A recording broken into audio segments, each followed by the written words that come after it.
L'intelligence artificielle a été pleinement mise à profit par les banques et les assureurs durant le confinement. Citons les agents conversationnels pour les appels entrants ou encore les robots intelligents pour les demandes de report de crédit. Ces solutions étaient bien sûr déjà utilisées auparavant, mais la crise a joué un rôle d'accélérateur. Les banques vont en effet devoir serrer les coûts en 2020 avec une baisse attendue de leur PNB. Elles miseront donc plus que jamais sur l'IA pour optimiser les dispositifs commerciaux. Pour les assureurs, dont l'activité se révèle plus résistante face à la crise, le champ d'application des solutions d'IA continuera de s'élargir à de nouveaux maillons de la chaîne de valeur et à tous les métiers. Il faut dire que les apports sont nombreux, de la personnalisation des offres à l'enrichissement de la relation et de la connaissance client, en passant par l'automatisation de la gestion des sinistres. Hormis AXA et Allianz, les grands acteurs de l'assurance investissent peu dans la recherche et développement en matière d'IA, contrairement aux banques qui disposent d'une longueur d'avance.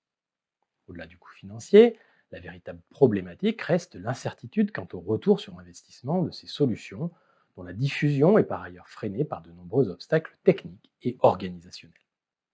D'ailleurs, la plupart des projets sont encore en phase d'expérimentation, suivant une logique de test and learn. À ce jour, parmi les solutions développées par les grands acteurs du numérique, seul Watson, la solution d'IBM, est parvenu à effectuer une véritable percée auprès des banques et des assureurs.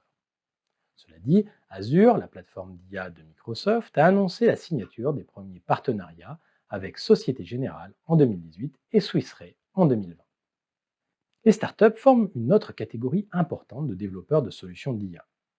Mais la crise du coronavirus pourrait tarir leurs sources de financement externe à court terme, pourtant vitales à leur développement, étant donné que ces entreprises peinent à s'autofinancer. Cela dit, certaines jeunes pousses continueront à bénéficier du soutien financier du capital risque du fait de leur fort potentiel. C'est le cas des solutions d'analyse prédictive, d'apprentissage automatique ou de traitement automatique du langage naturel.